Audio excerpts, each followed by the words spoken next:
વિસ્થાપન પ્રક્રિયા જોઈતી, આજે આપણે જોઈએ દ્વિવિસ્થાપન પ્રક્રિયા. વિસ્થાપનની પ્રક્રિયામાં શું હતું તે આપણી પાસે છે ને કોઈ પણ એક તત્વ હોય અને એક સંયોજન હોય, એમાંથી આપણને એક સંયોજન અને એક તત્વ મળતું હતું. હવે આપણે દ્વિવિસ્થાપનની પ્રક્રિયા જોઈએ ને તો દ્વિવિસ્થાપનમાં શું હશે કે આપણી પાસે બંને સંયોજન હશે અને એ બંને સંયોજનોમાંથી જ આપણને બીજા બે નવા સંયોજનો મળશે. એને આપણે શું કહીશું તો કે દ્વિવિસ્થાપનની પ્રક્રિયા. બરાબર. હવે આપણે અહીંયા પ્રવૃત્તિ 1.10 આપી છે. હવે આપણે એ જોઈએ પ્રવૃત્તિ એમાં શું કહે છે કે આપણે પહેલા તો સોડિયમ સલ્ફેટનું દ્રાવણ એક કસનળીમાં લેવાનું છે અને એક કસનળીમાં શું લેવાનું છે બેરિયમ ક્લોરાઇડનું દ્રાવણ. બરાબર. હવે શું થશે કે આ સોડિયમ અને બેરિયમ એ બે વચ્ચે પ્રક્રિયા થશે, સોડિયમ સલ્ફેટ અને બેરિયમ ક્લોરાઇડ વચ્ચે. બરાબર. અને આપણને નિપજ શું મળશે તો કે બેરિયમ સલ્ફેટ અને સોડિયમ ક્લોરાઇડ. બરાબર. હવે આમાં શું થયું છે કે આ BaCl2 છે એટલે કે બેરિયમ ક્લોરાઇડ એમાંથી કોનું વિસ્થાપન થયું છે તો કે ક્લોરીનનું અને સોડિયમ સલ્ફેટમાંથી તો કે સલ્ફેટનું. બરાબર. અને આપણને કયું નવું તત્વ મળે છે બેરિયમ સલ્ફેટ અને સોડિયમ ક્લોરાઇડ. અને જ્યારે આ પ્રક્રિયા થાય છે ને ત્યારે આપણને નીચે સફેદ કલરના અવક્ષેપો મળે છે, જો અહીંયા છે. બરાબર. હવે જે અવક્ષેપ મળે છે અથવા તો કોઈ પણ પ્રક્રિયામાં અવક્ષેપ થાય છે ને એ પ્રક્રિયાને અવક્ષેપણની પ્રક્રિયા કહે છે. બરાબર. હવે આપણે જોઈએ પહેલેથી તો કે Ba+2 અને SO4 આયનો વચ્ચે પ્રક્રિયાના કારણે શું બને છે BaSO4 ના આપણને અવક્ષેપ મળે છે. કોના તો કે BaSO4 ના. બરાબર. અને બીજી નિપજ કઈ છે આપણી તો કે સોડિયમ ક્લોરાઇડ છે જે દ્રાવણમાં દ્રાવ્ય જ રહે છે. આમ પણ સોડિયમ ક્લોરાઇડ એટલે મીઠું, એ તો પાણીમાં કોઈ પણ વસ્તુમાં દ્રાવ્ય થઈ જ જવાનું છે.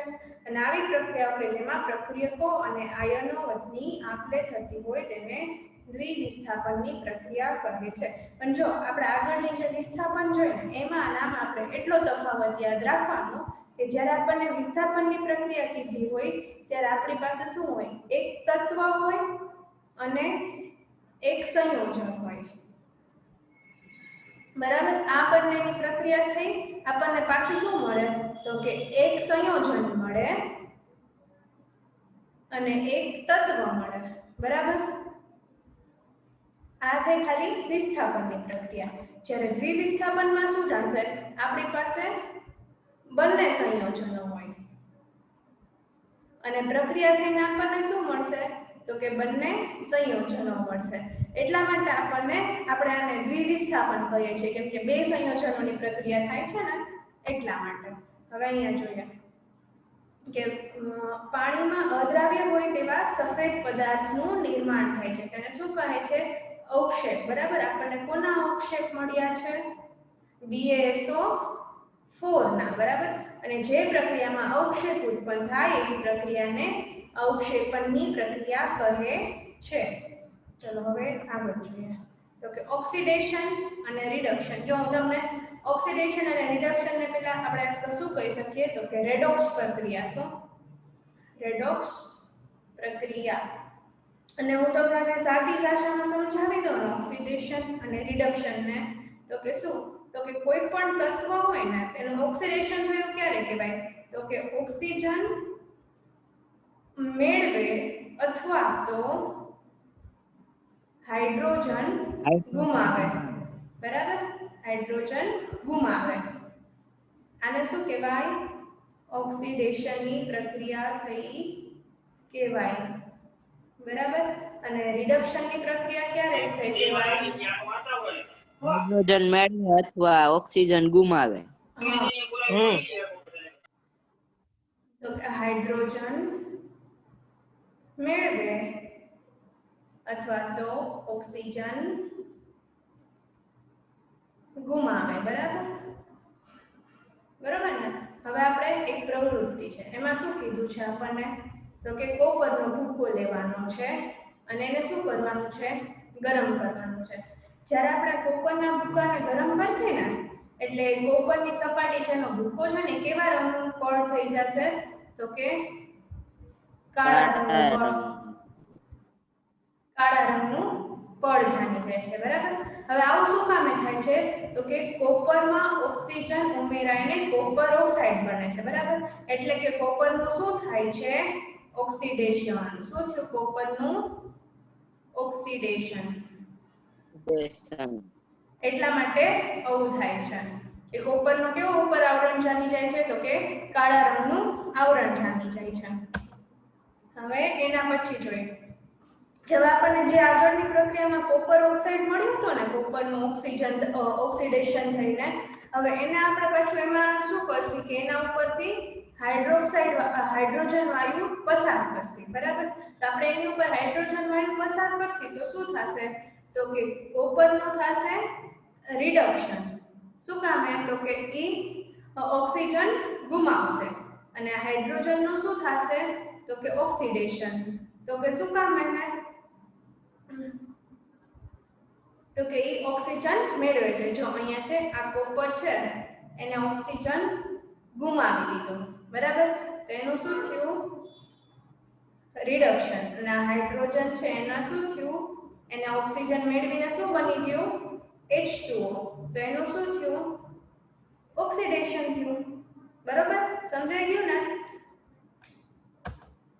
હવે હા મેડમ. આ જ પ્રક્રિયા છે કે કોપર ઓક્સાઇડ શું છે ઓક્સિજન ગુમાવી રહ્યો છે અને એનું શું થાય છે રિડક્શન થાય છે અને હાઇડ્રોજન ઓક્સિજન મેળવે છે, તેથી એનું શું થાય છે ઓક્સિડેશન થાય છે, આનું રિડક્શન થાય છે. તો કે આપણે કહીએ કે પ્રક્રિયા ઓક્સિડેશન પામે છે જ્યારે બીજો પ્રક્રિયક રિડક્શન પામે છે. એટલે કે કોઈ પણ પ્રક્રિયા હોય તો એમાંથી એક તત્વ છે અથવા તો એક પ્રક્રિયક છે એનું ઓક્સિડેશન થાય છે તો બીજાનું શું થાય છે રિડક્શન થાય છે, બરાબર. આવી પ્રક્રિયાને શું કહે છે ઓક્સિડેશન રિડક્શન પ્રક્રિયાઓ અથવા તો રેડોક્સ પ્રક્રિયાઓ કહે છે. તો બરાબર સમજાઈ ગયું ને. હવે આપણે બીજા ઉદાહરણ જોઈએ, બરાબર. બીજા ઉદાહરણ જોઈએ તો કે આ શું છે તો કે ઝિંકની ઝિંક ઓક્સાઇડની શેની સાથે પ્રક્રિયા થાય છે કાર્બન સાથે. તો શું થાય છે ઝિંક અને કાર્બન મોનોક્સાઇડ બને છે, બરાબર. તો આપણે ઝિંકનું શું થયું ઓક્સિડેશન રિડક્શન થયું કેમ કે એમાંથી ઓક્સિજન દૂર થયો અને આ કાર્બનમાં શું થયું ઓક્સિડેશન ઉમેરાણું, તો એનું શું થયું ઓક્સિડેશન થયું, બરાબર ને. જો ઝિંકમાંથી ઓક્સિજન દૂર થઈ ગયો અને કાર્બનમાં ઓક્સિજન ઉમેરાણું, આથી કાર્બનનું શું થયું ઓક્સિડેશન અને શું બને છે તો કે કાર્બન મોનોક્સાઇડ બને છે, બરાબર. અને ઝિંકનું રિડક્શન શેમાં થાય છે ઝિંક ઓક્સાઇડનું રિડક્શન તો કે ઝિંકમાં. પછી બીજી જોઈએ, બરાબર. હવે અહીંયા શું છે MnO2 છે એની કોની સાથે પ્રક્રિયા થાય છે HCl સાથે, બરાબર. તો આપણે આ MnO2 છે એમાંથી ઓક્સિજન દૂર થાય છે, બરાબર. તો આનું શું થયું છે રિડક્શન, બરાબર ને. બરાબર ને આમાંથી ઓક્સિજન દૂર થાય છે એનું શું છે રિડક્શન. અને હવે HCl નું Cl2 માં ઓક્સિડેશન થાય છે. હવે આનું શું થયું છે ઓક્સિડેશન કેમ કે આમાં શું ઉમેરાણો છે ઓક્સિજન ઉમેરાણો છે, Cl2 દૂર થયો અને O ઉમેરાણો, એટલે આનું શું થયું ઓક્સિડેશન થયું, બરાબર ને. હવે જો પ્રક્રિયા દરમિયાન જો પદાર્થ ઓક્સિજન મેળવે અથવા હાઇડ્રોજન ગુમાવે તો તેને શું કહીએ ઓક્સિડેશન. આ એની વ્યાખ્યા થઈ ગઈ. અને પ્રક્રિયા દરમિયાન જો પદાર્થ ઓક્સિજન ગુમાવે અથવા તો હાઇડ્રોજન મેળવે તો તે પદાર્થ રિડક્શન પામે છે. થઈ ગયું ઓક્સિડેશન રિડક્શન સમજાઈ ગયું. તો આગળ જઈએ હવે તો કે આપણા રોજિંદા જીવનમાં ઓક્સિડેશન પ્રક્રિયાની અસર આપણા રેગ્યુલર લાઈફમાં છે ને કેટલી બધી આવી ઉદાહરણ થતા હોય. આપણે જોઈએ તો આપણે સફરજન છે એ કાપીને રાખ્યું હોય ને 2 કે 5 મિનિટ કડ્યું રહે ને ત્યાં લાલ થઈ જાય છે. એ શું કામ તો કે ઓક્સિડેશનની અસર છે. પછી એના સિવાય તો કે રીંગણા જો આપણે કાપીને રાખ્યા હોય ને તો એમાં ઓક્સિડેશન આપણે શું કહેવાય કે લાલ કલરના થઈ જાય છે, કાળા પડી જાય છે. એટલે મમ્મી રીંગણા તો શાક બનાવવું હોય ત્યારે જ કાપે છે. પછી એના સિવાય તો કે લોખંડની વસ્તુ આપણે લોખંડની વસ્તુ છે એ અમુક ટાઈમ થાય ત્યાં કટાઈ જાય છે ને, તો એ શું થયું કહેવાય છે, એનું ઓક્સિડેશન થયું કહેવાય. લોખંડનું ઓક્સિડેશન થાય એના લીધે એના પર કાટ લાગી જાય છે. તો ચલો આપણે વાંચીએ કે લોખંડની નવી વસ્તુઓ ચળકાટવાળી હોય છે, પરંતુ કેટલાક સમય બાદ તેના પર લાલાશ પડતા કથ્થાઈ રંગના પાવડરનું આવરણ જામી જાય છે. બરાબર, એટલે આપણે જે આ લાલાશ પડતા કથ્થાઈ રંગનો પાવડર હોય એને આપણે શું કહીએ છીએ, તો કે કાટ લાગી ગયો એમ કહીએ ને. આવી જો આ પ્રક્રિયા સામાન્ય રીતે લોખંડનું કટઆઉટ તરીકે ઓળખવામાં આવે છે અને અન્ય કેટલીક ધાતુઓ આ જ પદ્ધતિથી ઝાંખી પડે છે. આપણે ચાંદીના ઘરેણા છે, ચાંદીના વાસણ છે, એ અમુક ટાઈમ સુધી જો આપણે એને વાપરીએ નહીં ને તો એ થોડાક શું લીલા પડી જાય, એની ઉપર લીલા કલરનું આવરણ લાગી જાય. પછી આપણે જે શું કહેવાય રોજે ત્રાંબાની લોટી વાપરતા હોય ઘરમાં, એ ત્રાંબાની લોટીને છે ને 2-3 દિવસ સુધી આપણે સરખી રીતે ઘસીને કે એવું ન કરીએ ને તો એ આપણે કાળી પડી જાય છે. પછી મમ્મી એને લીંબુ કે આંબલી કોઈ પણ ખાટો પદાર્થ ઘસે એટલે કે એસિડ વાળો પદાર્થ ઘસે ત્યારે એનું ઉપરનું આવરણ નીકળી જાય છે અને એકદમ સરસ ચળકકાટ મારવા માંડે છે. આ જોયું હશે તમે લોકોએ. હવે કે આપણે આવું ધાતુનું શું કહેવાય ક્ષયન થયું એટલે કે ક્ષારણ થવું ક્યારે કહેવાય કે ધાતુ પર ભેજ, એસિડ વગેરેનો હુમલો થાય. એટલે કે આપણે કોઈ પણ ધાતુ હોય ને એ વધારે પડતા ભેજવાળા વાતાવરણમાં છે, ક્યારેક એની ઉપર એસિડ પડી જાય છે ત્યારે છે ને એને શું કહેવાય છે, ધાતુનું ક્ષારણ થયું કહેવાય છે. બરાબર, અને ચાંદી પર લાગતું કાળા રંગનું સ્તર અને તાંબા પર લાગતું લીલા રંગનું સ્તર ક્ષારણના અન્ય ઉદાહરણો છે. બરાબર ને, આપણે આ બધું શું કહેવાય, ક્ષારણ કહેવાય. અને એ સિવાય હું તમને કહું, આપણા ઘરમાં જે એસિડ મમ્મી ક્યારેક આપણા બાથરૂમને સાફ કરવા માટે વાપરતા હોય ને, એ એસિડને ક્યારેક તમે વધારાના પડેલા વાસણ જૂના કે તૂટેલા હોય અથવા તો કોઈ પણ સ્ટીલની કટકો હોય નાનો એવો, એની ઉપર તમે નાખીને ટ્રાય કરજો તો એ જેવું છે ને એ આખું કટાઈ ગયું હોય ને એવું લાગવા માંડશે. સ્ટીલની વસ્તુ હોય ને કોઈ પણ, તો એનું શું કહેવાય કે ક્ષારણ થયું હોય. તો કે શું કામ એને થયું, તો કે એસિડના કારણે. બરાબર, પછી ક્ષારણને કારણે મોટર કારના ભાગો, લોખંડના પાટા, જહાજ તેમજ એવી તમામ વસ્તુઓ કે જે ધાતુની ખાસ કરીને લોખંડની બનેલી હોય છે તેને નુકસાન થાય છે. બરાબર, આ ક્ષારણની પ્રક્રિયા તો થવાની જ છે. જો આપણે જોઈ લોખંડના પાટા છે આપણા, બરાબર, તો એ તો આપણે રોડ ઉપર જ રહેવાના છે, એને આપણે કંઈ સંકેલીને તો મૂકી નથી શકવાના. તો આપણે બહાર આપણે છે તો કેવી બધી અલગ અલગ વાતાવરણ હોય, ક્યારેક ઠંડી હોય, ક્યારેક વરસાદ હોય. તો વરસાદ હોય તો કેવું વાતાવરણ હોય, ભેજવાળું હોય. બરાબર, તો એના કારણે શું થાય, એનું ક્ષારણ થઈ જાય. પછી મોટર કારના ભાગો, તો કે આપણી ગાડી છે ને કે આપણે થોડીક 12 માસ ઘરની અંદર પેક કરીને રાખીએ, એમાં અમુક ટાઈમ થાય ત્યાં અમુક જગ્યાએથી કટાવા માંડે છે. બરાબર, અને જહાજ, તો કે જહાજમાં તો આ વસ્તુ મુખ્ય છે. શું કામ, તો કે જહાજ તો હંમેશા પાણીમાં જ રહે છે અને ત્યાં તો એને ભેજવાળું જ વાતાવરણ છે એટલા માટે. બરાબર, તો આટલી બધી વસ્તુમાં જો ક્ષારણ થઈ જતું હોય દર વર્ષે તો આપણું કેટલું નુકસાન થાય છે અને આને બદલાવવામાં ઘણો મોટો ખર્ચો થાય છે. બરાબર, હવે આપણે જે ક્ષારણ થાય ને એને અટકાવવા માટે અત્યારે ઘણી પદ્ધતિઓ વિકસાવેલી છે. તમે સાંભળ્યું હશે કે ગેલ્વેનાઇઝ્ડ આયર્ન, સાંભળ્યું છે? યા ગેલ્વેનાઇઝ્ડ આયર્ન શું છે કે જે લોખંડ છે ને એની ઉપર એક એવું આવરણ લગાવી દીધું છે કે જેથી કરીને લોખંડ ક્યારેય સીધા હવાના કોન્ટેક્ટમાં ન આવે. જ્યારે લોખંડ છે સીધા હવાના સંપર્કમાં ન આવે તો પછી એનું ક્ષારણ કઈ રીતે થાય? એટલા માટે ગેલ્વેનાઇઝ્ડ આયર્ન વિકસાવવામાં આવ્યું છે કે જેથી કરીને એનું ક્ષારણ અથવા તો એનું કટાવ ન થાય અથવા તો લાંબા સમયે થાય. એટલા માટે કયું આપણે શું વિકસાવ્યું છે? ગેલ્વેનાઇઝ્ડ આયર્ન. બરાબર, હવે આપણે જોઈએ નેક્સ્ટ ટોપિક, તો કે ખોરાકણું. તમે છે ને ક્યારેક મમ્મીને સાંભળ્યું છે કે આપણે લાડવા બનાવ્યા હોય ને તો લાડવા ઝાઝા દિવસ પડ્યા ને અઠવાડિયું 10 દિવસ તો મમ્મી એમ કે કામ તો હવે ખોરું થઈ ગયું છે. એટલે ખોરું થઈ જવું એટલે શું કે આપણે કોઈ પણ એવી વસ્તુ આપણે સ્વીટ બનાવીએ તો એ તેલ અથવા તો ઘી વગર તો બનવાનું જ નથી.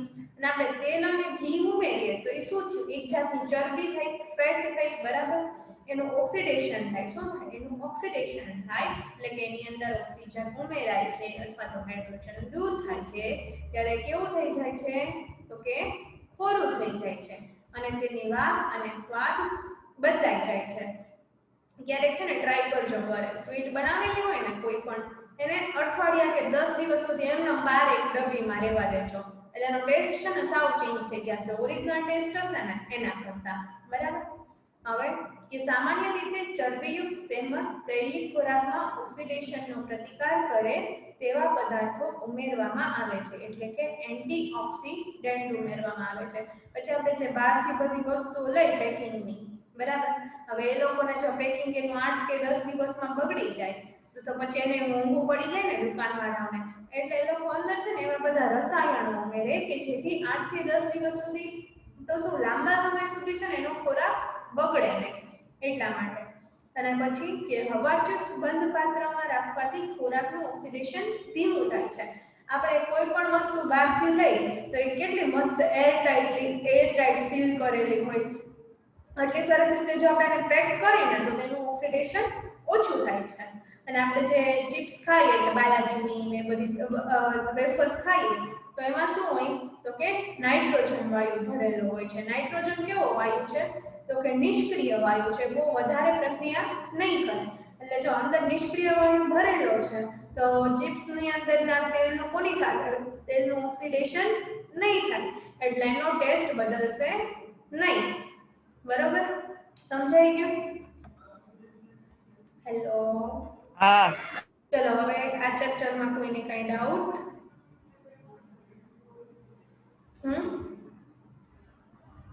કોઈને કઈ ડાઉટ હોય તો બોલો. છે કઈ કોઈને ડાઉટ્સ? ના. પાક્કું? ના. પાક્કું નથી ને કોઈને? તો આ ચેપ્ટરનું હું ફટાફટ 10 મિનિટમાં રિવિઝન કરવું છે તો કરાવી દઉં આખા ચેપ્ટરનું. મેડમ કરાવી નાખો. આખા ચેપ્ટરનું ફટાફટ એક ક્વિક રિવિઝન લઈ લે. બરાબર? હા. પહેલેથી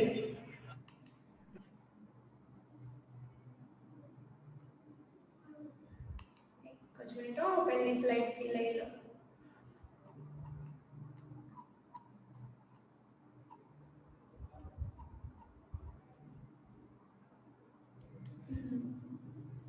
ચલો હાલો તમે મને કહેતા જાજો રાસાયણિક પ્રક્રિયા એટલે શું? એ તો સામે જ છે. ફટાફટ આપો આન્સર ત્યારે તો રિવિઝન થાય. હાલો ચાલો હું છોડો. રાસાયણિક પ્રક્રિયા એટલે કે શું કે કોઈ પણ પદાર્થ હોય એની ઉપર પ્રક્રિયા થાય તો એના જે પ્રારંભમાં એની જે આકાર રંગ કલર કે જે અવસ્થા હોય એમાં ફેરફાર થઈ આપણને બીજો એમાં ફેરફાર થાય એને શું કહીએ? રાસાયણિક પ્રક્રિયા કહી શકીએ. બરાબર.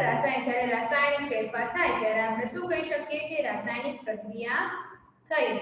બરાબર. પછી આપણા દૈનિક જીવનમાં થતી રાસાયણિક પ્રક્રિયા કઈ છે તો કે ખોરાકનું પાચન, શ્વસન, ઉનાળામાં દૂધ અથવા તો ખોરાકનું બગડવું, લોખંડનું કટાવું અને આથવણ. એટલે આમાંથી કોઈને યાદ છે કે ખોરાકનું પાચન કઈ રીતે રાસાયણિક પ્રક્રિયા છે? કોઈને યાદ છે? જો તો આપણું જઠર છે ને એમાં શું આવેલું છે? હાઇડ્રોક્લોરિક એસિડ આવેલું છે. મંદ હાઇડ્રોક્લોરિક એસિડ. હવે મંદ હાઇડ્રોક્લોરિક એસિડ છે ને આપણા ખોરાકના અણુઓનું નાના આપણે જે ખાધું હોય ને એનું નાના અણુઓમાં વિઘટન કરે છે. બરાબર. એટલા માટે એ શું થયું તો કે એક પ્રકારની રાસાયણિક પ્રક્રિયા. પછી શ્વસનમાં કઈ રીતે હતી રાસાયણિક પ્રક્રિયા? શ્વસનમાં યાદ છે કોઈને? તો કે આપણે જો જે આપણે શ્વાસ લઈએ ત્યારે આપણે કયો વાયુ લઈએ છીએ? ઓક્સિજન વાયુ. બરાબર. હવે આપણે જે શ્વાસમાં ઓક્સિજન વાયુ લઈએ છીએ એ આપણે જે ખોરાક ખાધો એમાં શું હોય? કાર્બોદિત પદાર્થો હોય તો ઓક્સિજન વાયુ કાર્બોદિત પદાર્થ હારે પ્રક્રિયા કરે. બરાબર. અને શું બનાવે છે? ગ્લુકોઝ. હવે આપણને આમાંથી શું મળે છે? પછી એનર્જી મળે છે. બરાબર. ચલો હવે નેક્સ્ટ. તો રાસાયણિક પ્રક્રિયા છે ત્યારે શું ફેરફાર થાય તો કે પદાર્થની અવસ્થામાં ફેરફાર થાય એટલે કે જ્યારે આપણે શરૂઆતનો પદાર્થ હોય બરાબર જ્યારે આપણો પ્રક્રિયક હોય એની અવસ્થામાં ફેરફાર થાય છે, પછી આપણા પ્રક્રિયકમાં રંગ પરિવર્તન થાય છે, પછી એના તાપમાનમાં ફેરફાર થાય છે અને વાયુ ઉત્પન્ન થાય છે, બરોબર। પછી આપણે આ પ્રવૃત્તિ હતી, આ પ્રવૃત્તિમાં શું કર્યું હતું તો કે મેગ્નેશિયમને કોની હાજરીમાં સળગાવી હતી? ઓક્સિજનની હાજરીમાં મેગ્નેશિયમની પટ્ટીને સળગાવી દીધી, તો આપણને શું મળ્યું હતું અહીંયા? Magnesium oxide. એટલે શું થયું હતું? એની અવસ્થામાં ફેરફાર થયો હતો, બરાબર। અને આપણે અવસ્થામાં ફેરફારનું બીજું ઉદાહરણ શું છે તો કે પાણી। પાણીને આપણે જ્યારે એકદમ ઠંડા તાપમાને રાખીએ તો એનું શું બને છે? બરફ બને છે। અને પાણીને જ્યારે આપણે એકદમ ગરમ તાપમાન આપીએ ત્યારે એનું શું થાય છે તો કે વરાળ બને છે, બરાબર। હવે એના પછી તો કે આ શેની માટેની હતી પ્રવૃત્તિ? લેડ નાઇટ્રેટના દ્રાવણમાં આપણે શું ઉમેરીએ છીએ? પોટેશિયમ આયોડાઇડ, બરાબર। લેડ નાઇટ્રેટના દ્રાવણમાં આપણે પોટેશિયમ આયોડાઇડ મેળવીએ તો શું થાય છે કે બંનેનું મિશ્રણ કેવો કલર આપે છે? પીળો કલર આપે છે, બરાબર। એટલે આ શેની માટેની હતી પ્રવૃત્તિ? આપણને એ બતાવે છે કે રાસાયણિક પ્રક્રિયા દરમિયાન રંગ પરિવર્તન થાય છે। પછી તો કે ઝિંકની કોની સાથે પ્રક્રિયા કરીએ છીએ તો કે મંદ હાઇડ્રોક્લોરિક એસિડ અને અથવા તો મંદ સલ્ફ્યુરિક એસિડ સાથે। તો આપણે આમાં શું કર્યું હતું? એક ફ્લાસ્ક લીધો હતો, એની અંદર આપણે શું નાખ્યું હતું? દાણાદાર ઝિંક, અને આપણે જેને મૂછથી બંધ કરી અને ઉપર એક કાચની પાતળી નળી રાખી હતી, બરાબર। હવે આપણે જ્યારે અંદર મંદ સલ્ફ્યુરિક એસિડ અથવા તો મંદ હાઇડ્રોક્લોરિક એસિડ ઉમેરશી તો શું થશે તો કે હાઇડ્રોજન વાયુ ઉત્પન્ન થશે, બરાબર। એ આપણને આ કાચની નળીમાંથી નીકળતો દેખાશે અને આપણે અહીંયા ઉષ્મા ઉત્પન્ન થશે, એટલે કે ફ્લાસ્ક ગરમ થઈ જશે। પછી આપણે એનું સમીકરણ શું હતું તો કે zinc Zn HCl it gives ZnCl2 and H2, અને Zn H2SO4 it gives ZnSO4 H2, બરાબર ને। આમ શું ઉત્પન્ન થયું તો આ પ્રક્રિયામાં ઉષ્મા, બરાબર, અને વાયુ છૂટો પડે છે। હવે એના પછી આપણે રાસાયણિક સમીકરણો જોયા હતા, બરાબર। હવે રાસાયણિક સમીકરણોમાં શું હતું તો કે પહેલું તો આપણે શું કામ આપણે રાસાયણિક સમીકરણોની જરૂર પડે તો કે આપણે રાસાયણિક પ્રક્રિયાને આટલા લાંબા સ્વરૂપમાં લખવી ના પડે એટલા માટે, બરાબર। એટલા માટે આપણે રાસાયણિક સમીકરણની જરૂરિયાત પડે, બરાબર। તો જ્યારે આપણે પહેલા આપણે સમીકરણને શેમાં લખશી તો કે શાબ્દિક સમીકરણમાં। તો કે આપણે આ જે છે આપણી રાસાયણિક પ્રક્રિયાને લખવું હોય તો કઈ રીતે લખી શકીએ તો કે magnesium plus oxygen it gives magnesium oxide, બરોબર। હવે આપણા જે પ્રક્રિયા લખી છે એમાં આપણે ડાબી બાજુ શું લખશી? પ્રક્રિયક, બરાબર। આપણા પ્રક્રિયક કોણ છે તો કે દૂધ મેગ્નેશિયમ અને ઓક્સિજન, અને આપણને નિપજ કોણ મળે છે? મેગ્નેશિયમ ઓક્સાઇડ, બરાબર। અને બીજું આપણે રોજિંદા જીવનનું ઉદાહરણ જોઈએ તો કે એમાં પ્રક્રિયક કોણ છે? દૂધ અને છાશ, અને નિપજ કોણ મળે છે? દહીં। પ્રક્રિયક કઈ બાજુ આવે? હંમેશા ડાબી બાજુ, નિપજ આવે જમણી બાજુ, બરોબર ને। ચલો હવે રાસાયણિક સમીકરણને લખવાના કેવી રીતે? પહેલા તો આપણે શાબ્દિક સમીકરણમાંથી શેમાં ફેરવશી? માળખાકીય સમીકરણમાં, બરાબર। હવે માળખાકીય સમીકરણમાં શું? મેગ્નેશિયમનું શું થશે? Mg, ઓક્સિજનનું O2, અને આપણને નિપજ શું મળે છે? MgO, બરાબર। MgO મળે છે આપણને। હવે આ શું થયું તો કે શાબ્દિક સમીકરણ થયું, બરાબર ને। હવે એના પછી તો કે રાસાયણિક સમીકરણને સંતુલિત કરવાનું, બરાબર। હવે આપણા રાસાયણિક સમીકરણ છે એના પહેલી તો વાત કે આપણે આવી રીતે લખવું શું કામ એને પડે? માળખાકીય સમીકરણમાં, માળખાકીય સંતુલિત સમીકરણમાં શું કામ એને લખવું પડે તો કે આપણને ખબર પડે કે આપણી પાસે કેટલા અણુઓ આપણી પાસે પ્રક્રિયકમાં હતા અને નિપજમાં આપણને કેટલા અણુઓ મળે છે એ જાણવા માટે આપણે જો આવી રીતે ખાલી શાબ્દિક સમીકરણ લખીએ, બરાબર, આ ટૂંકમાં તો થઈ ગયું magnesium plus oxygen induce magnesium oxide, પણ આપણને આમાં એ ખબર પડતી નથી કે મેગ્નેશિયમ અને ઓક્સિજનના કેટલા અણુઓ હતા આપણે પ્રક્રિયામાં વપરાણા છે, બરોબર। જ્યારે આપણે આવું લખ્યું તો આપણને ખબર પડે છે, પરંતુ આ સમીકરણ સંતુલિત નથી, એટલે આપણે સરખી રીતે આપણે જાણકારી મેળવવા માટે શું કરવું પડે? સમીકરણને સંતુલિત કરવું પડે। બરાબર. એટલે કોઈ જ્યારે પણ આપણે આમાં કયો નિયમ આવશે, પહેલા તો દળ સંચયનો નિયમ. દળ સંચયનો નિયમ શું હતો કે દળનું સર્જન નથી થતું કે દળનો વિનાશ નથી થતો. એટલે કે આપણે જેટલી પ્રક્રિયક લીધી હોય એટલી જ આપણને નિપજ મળે છે. આપણું ઉદાહરણ જોઈએ કે આપણે કેટલું 1000 ml દૂધ લીધું હતું ને 5 ml છાશ લીધી હતી, તો આપણને 1005 ml જ દહીં મળે છે. બરાબર. હવે આપણે આગળ જોઈએ સમતોલન કેમ કરવું. બરાબર. ચલો આપણે કઈ નવું જ ઉદાહરણ લઈને તમને સમતોલન બતાવી દો. બરાબર. H2 plus O2 it gives H2O. ઠીક છે. તો હવે આમાં આપણે જોઈએ તો આપણી પ્રક્રિયકમાં હાઇડ્રોજનના કેટલા અણુ છે? 2 અણુ છે. બરાબર. ઓક્સિજનના કેટલા અણુ છે? 2 અણુ છે. બરાબર. અને આપણને અહીંયા આપણે નિપજમાં હાઇડ્રોજનના કેટલા મળે છે? 2 મળે છે. અને ઓક્સિજનના કેટલા મળે છે?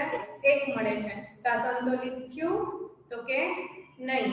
બરાબર. તો આપણે શું કરશું કે અહીંયા આપણે ઓક્સિજન છે એના આપણે 2 અણુ કરવા પડશે. તો આપણે એના સહગુણાંકમાં શું મૂકી દઈશું? 2. બરાબર. તો અહીંયા ઓક્સિજનના કેટલા અણુ થઈ ગયા? 2 અણુ થઈ ગયા. પણ હાઇડ્રોજનના કેટલા થયા? 4 અણુ થયા. થઈ ગયા ને 4 અણુ હાઇડ્રોજનના. તો આપણે એની માટે શું કરશું તો કે પાછો આપણે હાઇડ્રોજનને પ્રક્રિયકમાં સમતોલન કરવું પડશે. એટલે અહીંયા આપણે 2 મૂકી દેશે કે 2 દુ ને 4, હાઇડ્રોજન 4, હાઇડ્રોજન 4, ઓક્સિજન 2, ઓક્સિજન 2. યાદ આવી ગયું સમતોલન પ્રક્રિયાનું? બરોબર. તો આગળ જાઓ.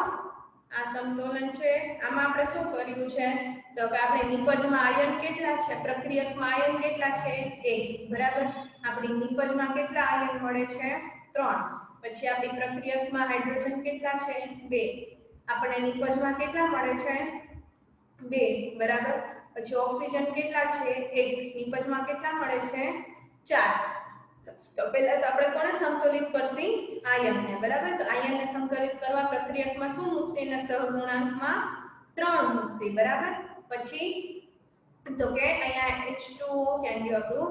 સોરી, હાઇડ્રોજનને સમતોલિત કરશે. બરાબર. હાઇડ્રોજન તો અત્યારે તો સમતોલિત જ છે એટલે એમાં તો કંઈ કરવાનું નથી. આ સાઈડ 2 હાઇડ્રોજન, આ સાઈડ 2 હાઇડ્રોજન. બરાબર. પણ હવે આપણે કોને કરશી? ઓક્સિજનને સમતોલિત. આપણી નિપજમાં કેટલા ઓક્સિજન છે? 4 છે. આપણી પ્રક્રિયકમાં કેટલા છે? 1 જ છે ને ઓક્સિજન આપણા પ્રક્રિયકમાં. તો આપણે શું કરશી? આપણા પ્રક્રિયકના ઓક્સિજનના સહગુણાંકમાં 4 મૂકશે. બરાબર. તો આપણા થઈ ગયા બે સાઈડ 4 ઓક્સિજન. પણ આવું કર્યું તો શું થયું? હાઇડ્રોજનનું સમતોલન વિખરાઈ ગયું. 4 દુ ને 8 હાઇડ્રોજન થઈ ગયા આપણા પ્રક્રિયકમાં. તો આપણે નિપજમાં પણ પાછા સમતોલિત કરવા જોશે. તો આપણે નિપજને કોની સાથે ગુણી? 4 સાથે. બરાબર. એટલે ટોટલ કેટલા હાઇડ્રોજન થયા? 8 હાઇડ્રોજન. સમજાઈ ગયું? હવે પછી બીજું કે આપણે જ્યારે કોઈ પણ પ્રક્રિયા થાય તો આપણે એમાં પ્રક્રિયામાં ઈ બતાવવું જરૂરી છે કે કેટલા દબાણે થાય છે, કેટલા તાપમાને થાય છે, એ કયા ઉદ્દીપકની હાજરીમાં થાય છે. બરાબર. એ આપણે ક્યાં બતાવશી તો કે આ એરો ઉપર. તો કે આ CO અને H2O ની પ્રક્રિયા ક્યાં થાય છે તો કે 340 વાતાવરણ એટલે કે આટલા દબાણે થાય છે અને આપણને શું મળે છે તો કે CH3OH. બરાબર. હવે કાર્બન ડાયોક્સાઇડ અને પાણીની પ્રક્રિયા સૂર્યપ્રકાશની હાજરીમાં અને ક્લોરોફિલમાં થાય છે અને શેમાં રૂપાંતર થાય છે? ગ્લુકોઝ અને ઓક્સિજનમાં અને પાણીમાં. બરાબર. પછી તો કે આપણે કોઈ પણ રાસાયણિક પ્રક્રિયા છે તો એમાં આપણે સંજ્ઞાઓ લખવી જરૂરી બને છે. બરાબર.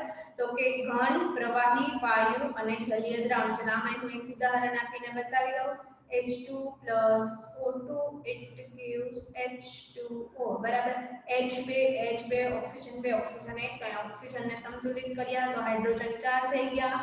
તો અહીંયા પણ પાછા હાઇડ્રોજન 4 થઈ ગયા. બરાબર. આપણે હાઇડ્રોજન કેવા સ્વરૂપે લીધો છે તો કે વાયુ સ્વરૂપે. તો ત્યાં શું લખશી? ગેસિયસ. બરાબર. પછી ઓક્સિજન કેવા સ્વરૂપે લેશી તો કે પણ વાયુ સ્વરૂપે. તો અહીંયા શું લખશી? ગેસિયસ. અને નિપજ શું મળશે? પ્રવાહી સ્વરૂપે. તો અહીંયા શું લખશી? L એટલે કે લિક્વિડ. જ્યારે કોઈ પણ પ્રક્રિયક અથવા તો નિપજ ઘન સ્વરૂપમાં હોય ત્યારે ત્યાં સોલિડ લખવાનું એટલે કે S. પ્રવાહી સ્વરૂપમાં હોય ત્યારે કે લિક્વિડ એટલે કે L. વાયુ સ્વરૂપમાં હોય ત્યારે કે G એટલે કે ગેસ. અને જલીય દ્રાવણ એટલે કે એક્વિયસ ફોર્મનું AQ બરાબર. હવે આ તો સમતોલિત સમીકરણ લખવાના છે. પછી ચલો હવે રાસાયણિક પ્રક્રિયાઓના પ્રકાર.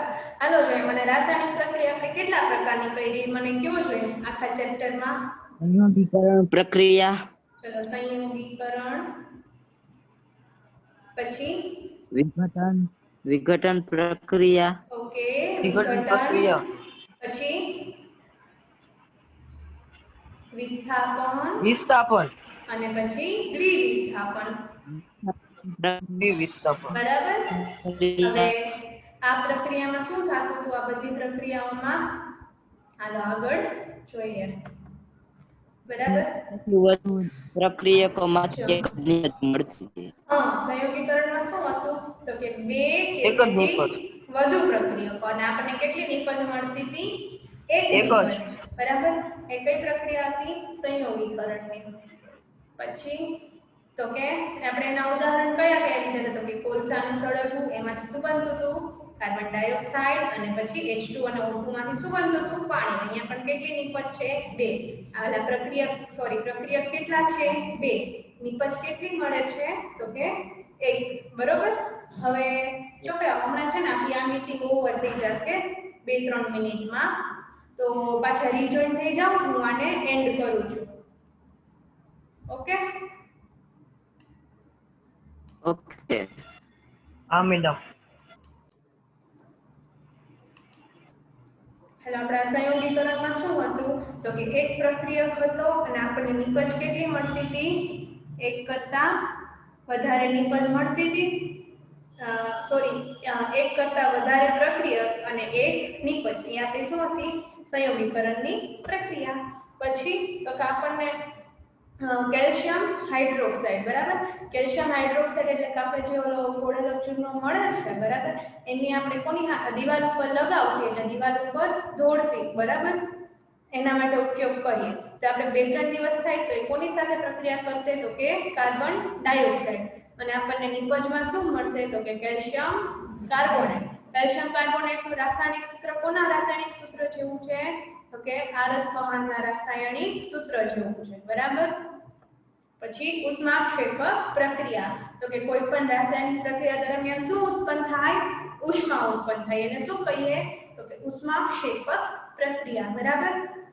જ્યારે નિપજોના નિર્માણ સાથે ઉષ્મા મુક્ત થાય છે તેને ઉષ્માક્ષેપક રાસાયણિક પ્રક્રિયા કહે છે. હવે એના ઉદાહરણ તો કે કુદરતી વાયુનું સળગવું. બરાબર. એટલે કે મિથેનનું ઓક્સિજનની હાજરીમાં સળગે તો શું મળે છે?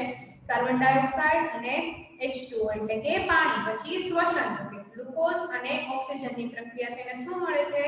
કાર્બન ડાયોક્સાઇડ, પાણી અને ઊર્જા, એનર્જી આપણને કામ કરવાની. અને વનસ્પતિ દ્રવ્યનું વિઘટન થઈને ખાતર બનવું. પછી વિઘટનની પ્રક્રિયા. વિઘટનની પ્રક્રિયામાં શું હતું? શું હતું વિઘટનની પ્રક્રિયામાં? એક એક જ પ્રક્રિયા અને વધુ નિપજ મળે. એક કરતા વધુ નિપજ. બરાબર. ચલો હવે એના પછી એની આપણે ઉદાહરણ શું હતું તો કે ફેરસ સલ્ફેટ. આપણે ફેરસ સલ્ફેટને ગરમ કરતા હતા તો શું થતું હતું? ફેરિક ઓક્સાઇડ, સલ્ફર ડાયોક્સાઇડ અને સલ્ફર ટ્રાયોક્સાઇડ વાયુ છૂટા પડતા હતા. ફેરિક ઓક્સાઇડ કયા સ્વરૂપે હતો? ઘન સ્વરૂપે કસનળીમાં વધતો હતો. બરાબર. આપણે જ્યારે ગરમ કર્યો ફેરસ સલ્ફેટને ત્યારે. ચલો પછી આ એનું બીજું ઉદાહરણ કે ચૂનાના પથ્થરને આપણે શું આપશી? ઉષ્મા એટલે કે ગરમી આપશી. તો શેમાં વિઘટન થશે? કળી ચૂનો અને કાર્બન ડાયોક્સાઇડ. બરાબર. હવે આપણને આવડવા છે કે કેલ્શિયમ કાર્બોનેટને ઉષ્મા આપવાથી કેલ્શિયમ ઓક્સાઇડ અને કાર્બન ડાયોક્સાઇડમાં વિઘટન થાય છે. બરાબર. હવે આપણને આ જે કળી ચૂનો મળે છે એટલે કે કેલ્શિયમ ઓક્સાઇડ એનો ઉપયોગ ક્યાં થાય છે તો કે સિમેન્ટની બનાવટમાં. એક ખૂબ જ ઔદ્યોગિક મહત્વની વસ્તુ છે. બરાબર. પછી તો કે આ પ્રક્રિયામાં શું હતું તો કે લેડ નાઇટ્રેટ. એને ગરમી આપતા એનું શેમાં વિઘટન થાય છે? લેડ ઓક્સાઇડ, નાઇટ્રોજન ડાયોક્સાઇડ અને ઓક્સિજન. એટલે કે લેડ ઓક્સાઇડ એટલે TbO, નાઇટ્રોજન ડાયોક્સાઇડ NO2 અને ઓક્સિજન એટલે O2. બરાબર. પછીની પ્રવૃત્તિ તો કે એમાં શું હતું કે પાણીનું વિઘટન કરવાનું છે. શેમાં કરશી પાણીનું વિઘટન? હાઇડ્રોજન અને ઓક્સિજનમાં. બરાબર. હવે આમાં શું થશે કે આપણે એક પ્લાસ્ટિકનો કપ લીધો, એમાં બે કાણા પાડ્યા, એમાં આપણે બે સેલ શું કહેવાય બે ટેસ્ટ ટ્યુબ રાખી, એની સાથે આપણે સેલ જોઈન્ટ કર્યો. બરાબર. અને પછી સ્વિચ ચાલુ કરશી તો શું થશે? પ્રક્રિયા થઈ. આ કસનળીમાં શું છૂટું? આ કસનળીમાં શું છે તો કે ઓક્સિજન, અને આ કસનળીમાં શું છે તો કે હાઇડ્રોજન. તો અહીંયા આપણે હાઇડ્રોજન વાયુ જો અહીંયા વધારે જગ્યા છે, હાઇડ્રોજન વાયુ વધારે ઉત્પન્ન થયો. શું કામ? તો કે હાઇડ્રોજનના બે અણુ છે, અને અહીંયા ઓક્સિજન વાયુ ઓછો ઉત્પન્ન થયો છે. આના કરતા આ ભાગ અડધો જ છે. શું કામ? તો કે ઓક્સિજનનો એક જ અણુ છે. બરાબર. એટલા માટે ચલો હવે પછીની આ પ્રવૃત્તિ AgCl નું શેમાં રૂપાંતર થાય છે તો કે સિલ્વર અને ક્લોરીનમાં. આ આવડી આ પ્રવૃત્તિ છે, ટૂંકમાં આ પ્રક્રિયા છે એનો ઉપયોગ ક્યાં થાય છે? મેં તમને કીધું હતું. ચલો કોઈને યાદ છે કે નહીં? શું મેડમ? આપણે આજે સૂર્યપ્રકાશની હાજરીમાં AgCl ની પ્રક્રિયા થાય, આ પ્રક્રિયાનો ઉપયોગ ક્યાં થાય છે? પેલા જૂના બ્લેક એન્ડ વ્હાઈટ ફોટા હતા ને એમાં લેવું છાપવા. હા બરાબર. બ્લેક એન્ડ વ્હાઈટ ફોટોગ્રાફી માટે. બરાબર. હવે કઈ પ્રક્રિયા આવી? વિસ્થાપનની. બરાબર. પહેલી પ્રક્રિયા શું છે? એક વિસ્થાપન. એમાં આપણે શું લીધું છે તો કે બે ટેસ્ટ ટ્યુબ લીધી છે, બંનેમાં શું લીધું છે? Copper sulphate. બરાબર. એક કોપર સલ્ફેટ આપણે શેની માટે રાખ્યું છે? આપણે અવલોકન કરવા કે કેટલો ફેરફાર થાય છે. અને આ બીજી કસનળી એટલે કે બી કસનળીમાં શું કરશી તો કે લોખંડની ખીલી લટકાવી દેશી.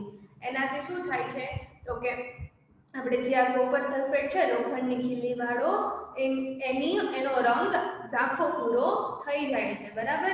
અને પ્રક્રિયા કઈ થશે તો કે Fe એટલે કે આયનની કોપર સલ્ફેટ સાથે પ્રક્રિયા અને કોપર સલ્ફેટ સાથે પ્રક્રિયા થશે તો શું બનશે? આયન સલ્ફેટ અને કોપર. બરાબર. તો કે એમાં શું છે? એક તત્વ અને એક સંયોજન. આ શું છે? એક વિસ્થાપન અથવા તો ખાલી વિસ્થાપનની પ્રક્રિયા. અને આપણને નિપજમાં શું મળે છે તો કે આ એક સંયોજન અને એક તત્વ. આપણી પ્રક્રિયામાં શું હતું? એક તત્વ એક સંયોજન. બરાબર. હવે જોઈએ દ્વિવિસ્થાપનની પ્રક્રિયા. બરાબર. દ્વિવિસ્થાપનની પ્રક્રિયામાં શું થાય છે તો કે આપણે સોડિયમ સલ્ફેટ અને બેરિયમ ક્લોરાઇડનું દ્રાવણ લીધું છે. એમાં બંને પ્રક્રિયામાં પણ બંને સંયોજનો હોય છે, નિપજમાં પણ બંને સંયોજનો હોય છે. આપણે હવે જોઈએ કે સોડિયમ સલ્ફેટ અને બેરિયમ ક્લોરાઇડની પ્રક્રિયાથી આપણને શું મળે છે નિપજમાં? બેરિયમ સલ્ફેટ અને સોડિયમ ક્લોરાઇડ. બરાબર. અને એમાંથી આપણને BaSO4 એટલે કે આ બેરિયમ સલ્ફેટના કારણે શું મળે છે? સફેદ અવક્ષેપ મળે છે. બરાબર. અને આપણે આ જે સોડિયમ ક્લોરાઇડ એટલે કે શું? મીઠું. એ તો પાણીમાં દ્રાવ્ય છે. બરાબર. હવે આ સફેદ અવક્ષેપ એટલે કે ઘન સ્વરૂપમાં, અને સોડિયમ ક્લોરાઇડ એટલે પાણીમાં દ્રાવ્ય એટલે કે એક્વિયસ ફોર્મમાં. પછી ઓક્સિડેશન રિડક્શન પ્રક્રિયા. બરાબર. ઓક્સિડેશન પ્રક્રિયા એટલે કે કોઈ પણ ઓક્સિજન મેળવે અને હાઇડ્રોજન ગુમાવે. બરાબર. ઓક્સિજન મેળવે અથવા તો હાઇડ્રોજન ગુમાવે. અને રિડક્શન એટલે કે હાઇડ્રોજન મેળવે અથવા તો ઓક્સિજન ગુમાવે. એટલે શું થયું? રિડક્શનની પ્રક્રિયા છે. એની માટેની પ્રવૃત્તિમાં શું કર્યું હતું તો કે કોપરના ભૂક્કાને ગરમ કર્યો હતો. બરાબર. હવે કોપરના ભૂક્કાને ગરમ કરવાથી શું થયું હતું કે એના ઉપર કાળા રંગનું પડ જામી જાય છે. આ શું કામ એને થાય છે તો કે કોપરનું ઓક્સિડેશન થાય છે. આપણે કોપરને હવાની હાજરીમાં એટલે કે ઓક્સિજનની હાજરીમાં ગરમ કર્યો હતો. બરાબર. એટલે CuO એટલે કોપર ઓક્સાઇડ બને છે. પછી પાછો આપણે કોપર ઓક્સાઇડ છે એને શું હાઇડ્રોજન એનામાંથી હાઇડ્રોજન વાયુ પસાર કરશી તો શું થશે?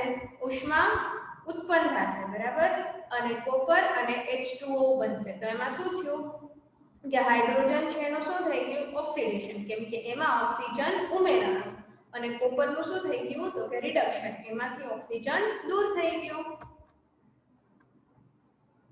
પછી આમાં શું છે? ZnO એની સાથે પ્રક્રિયા કરીએ છીએ? C એટલે કે કાર્બન સાથે. અને નિપજ શું મળે છે? ઝિંક અને કાર્બન મોનોક્સાઇડ. બરાબર. તો આપણને આ જે ઝિંક મળે છે એમાંથી ઓક્સિજન દૂર થાય છે. તો એનું શું થાય છે? રિડક્શન.